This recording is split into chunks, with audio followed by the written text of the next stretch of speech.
Welcome to MarineMax Pensacola. Today we're going to do a walkthrough of this 2018 Boston Whaler 420 Outrage.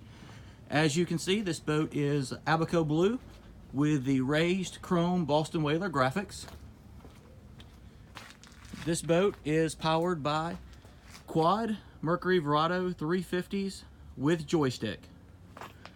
Also, the boat's going to have underwater lights and trim tabs.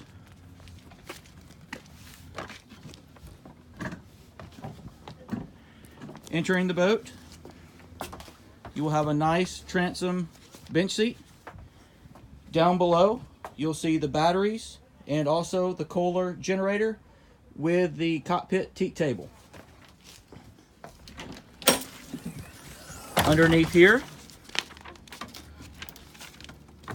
this boat is going to have the grill and dual refrigerator option and port side sink.